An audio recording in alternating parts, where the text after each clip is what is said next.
Day 10, January 10. Today we read Genesis chapter 25 and Matthew chapter 8. Genesis chapter 25. Abraham and Keturah. Abraham again took a wife, and her name was Keturah, and she bore him Zimran, Jokshan, Medan, Midian, Ishbak, and Shua. Jokshan begot Sheba and Dedan. And the sons of Dedan were Ashurim, Letushim, and Leumim. And the sons of Midian were Ephah, Hanok, Abida, and Eldah. All these were the children of Keturah. And Abraham gave all that he had to Isaac, but Abraham gave gifts to the sons of the concubines which Abraham had. And while he was still living, he sent them eastwards, away from Isaac his son, to the country of the east. Abraham's death and burial. This is the sum of the years of Abraham's life which he lived, 175 years. Then Abraham breathed his last and died in a good old age, an old man and full of years, and was gathered to his people. And his sons Isaac and Ishmael buried him in the cave of Machpelah, which is before Mamre, in the field of Ephron, the son of Zohar the Hittite, a field which Abraham purchased from the sons of Heth. There Abraham was buried, and Sarah his wife. And it came to pass after the death of Abraham that God blessed his son Isaac, and Isaac dwelt at Beer Lahai Roi. The families of Ishmael and Isaac. Now this is the genealogy of Ishmael, Abraham's son, whom Hagar the Egyptian, Sarah's maidservant, bore to Abraham. And these were the names of the sons of Ishmael, by their names according to their generations. The firstborn of Ishmael, Nebajoth, then Kedar, Abiel, Mibsam, Mishma, Duma, Massa, Hadar, Tema, Jetur, Naphish, and Kedemah. These were the sons of Ishmael, and these were their names by their towns and their settlements, 12 princes according to their nations.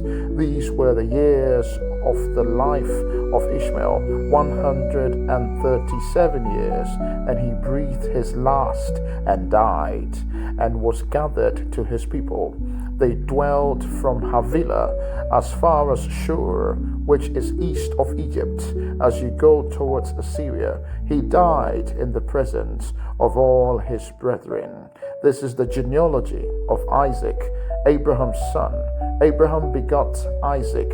Isaac was 40 years old when he took Rebekah as wife, the daughter of Bethuel, the Syrian of Padan Aram, the sister of Laban the Syrian. Now Isaac pleaded with the Lord for his wife because she was barren, and the Lord granted his plea, and Rebekah his wife conceived. But the children struggled together within her, and she said, "If all is well, why am I like this?" So she went to inquire of the Lord. And the Lord said to her, "Two nations are in your womb. 2 people shall be separated from your body.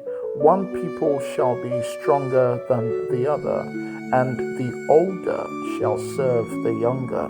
So when her days were fulfilled for her to give birth, indeed there were twins in her womb. And the first came out red. He was like a hairy garment all over, so they called his name Esau. Afterwards his brother came out, and his hand took hold of Esau's heel, so his name was called Jacob.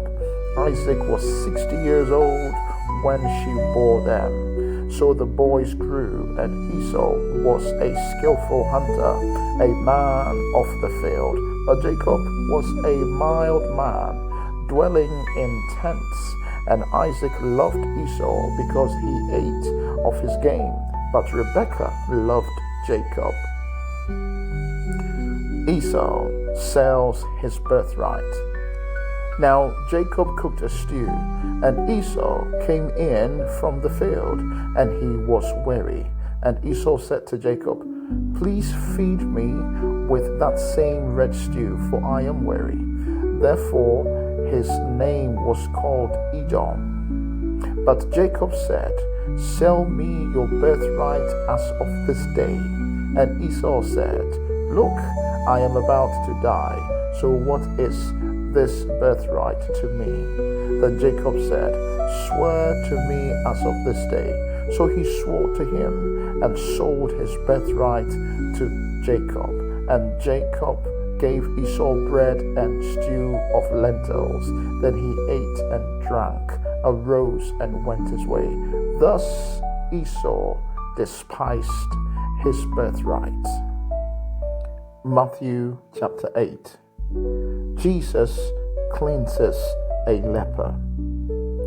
When he had come down from the mountain, great multitudes followed him. And behold, a leper came and worshipped him, saying, "Lord, if you are willing, you can make me clean." Then Jesus put out his hand and touched him, saying, "I am willing, be cleansed." Immediately his leprosy was cleansed.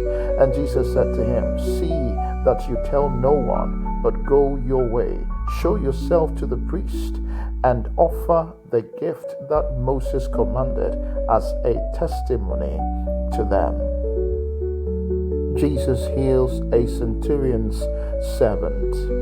Now when Jesus had entered Capernaum, a centurion came to him, pleading with him, saying, "Lord, my servant is lying at home paralyzed, dreadfully tormented." And Jesus said to him, "I will come and heal him." The centurion answered and said, "Lord, I am not worthy that you should come under my roof, but only speak a word, and my servant will be healed.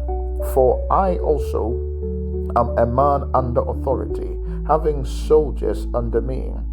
And I say to this one, 'Go,' and he goes, and to the other, 'Come,' and he comes, and to my servant, 'Do this,' and he does it." When Jesus heard this, he marveled and said to those who followed, "Assuredly I say to you, I have not found such great faith, not even in Israel. And I say to you that many will come from east and west and sit down with Abraham, Isaac, and Jacob in the kingdom of heaven. But the sons of the kingdom will be cast out into outer darkness. There will be weeping and gnashing of teeth."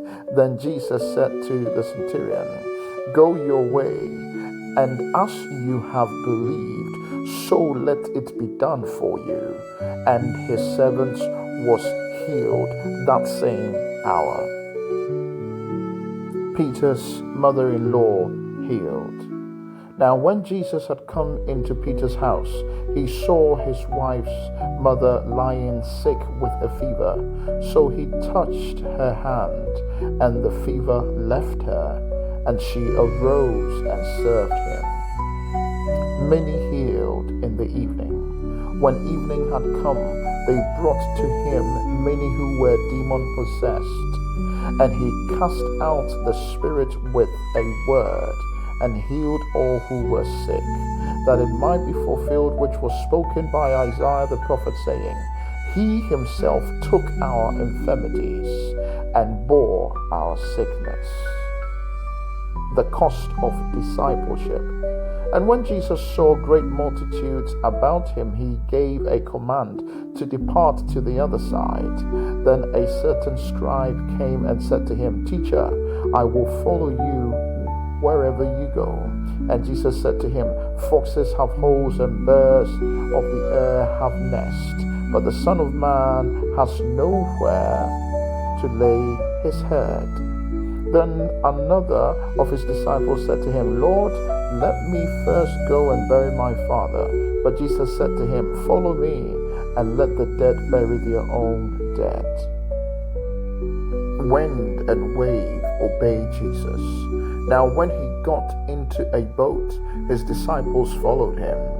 And suddenly a great tempest arose on the sea, so that the boat was covered with the waves, but he was asleep. Then his disciples came to him and awoke him, saying, Lord, save us, we are perishing. But he said to them, why are you fearful, O you of little faith? Then he arose and rebuked the winds and the sea, and there was a great calm. So the men marveled, saying, who can this be, that even the winds and the sea obey him? 2 demon-possessed men healed. When he had come to the other side, to the country of the Gergesene, there met him 2 demon-possessed men coming out of the tombs, exceedingly fearful, so that no one could pass that way. And suddenly they cried out, saying, what have we to do with you, Jesus, you Son of God? Have you come here to torment us before the time? Now a good way off from them there was a herd of many swine feeding. So the demons begged him, saying, if you cast us out, permit us to go away into the herd of swine. And he said to them, go. So when they had come out, they went into the herd of swine, and suddenly the whole herd of swine ran violently down the steep place into the sea, and perished in the water. Then those who kept them fled, and they went away into the city and told everything, including what happened to the demon-possessed man. And behold, the whole city came out to meet Jesus, and when they saw him, they begged him to depart from their region. End of today's reading.